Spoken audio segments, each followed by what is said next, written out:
Ready to move in premium triplex villas at Kollur APR Projects. BRS MLC Kalvakuntla కవితకు సుప్రీంకోర్టులో చుక్కెదురైంది. కవితకు bail ఇచ్చేందుకు supreme నిరాకరించింది.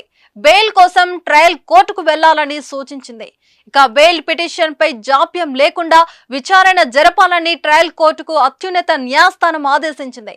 అయితే పిటిషన్లో లేవనెత్తిన ఇతర అంశాలపై సుప్రీం విచారణకు అంగీకరించింది. ఎన్ఫోర్స్మెంట్ డైరెక్టరేట్ తనను అరెస్టు చేయడం అక్రమమంటూ ఆరోపించడంపై 6 వారాల్లో సమాధానం ఇవ్వాలని ఈడీకి సుప్రీం ఆదేశించింది. ఈ నెల 23వ తేదీన ఆమెను తిరిగి కోర్టులో ప్రవేశపెట్టాలని ఉత్తర్వులున్నాయి. ఈ నేపథ్యంలో కవిత పిటిషన్ తిరిగి రౌస్ ఎవెన్యూ కోర్టులో బెయిల్ పిటిషన్ దాఖలు చేసుకోవాల్సి ఉంటుంది.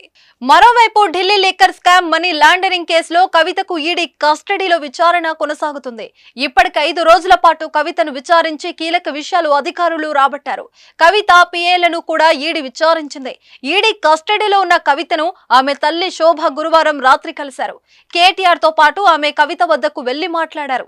తొలుత 40 నిమిషాల పాటు కుటుంబ సభ్యులు కవితతో మాట్లాడారు. తర్వాత కేటీఆర్, అడ్వకేట్ మోహిత్ 15 నిమిషాలు చర్చించారు. ఈ సందర్భంగా కవిత తల్లి శోభకు ధైర్యం చెప్పారు. త్వరలోనే బయటకు వస్తానని, అధైర్య పడొద్దని భరోసా ఇచ్చారు. సుమన్ టీవీలో మీ పర్సనల్ అండ్ బిజినెస్ ప్రమోషన్స్ కోసం కింది నెంబర్కి కాంటాక్ట్ చేయండి.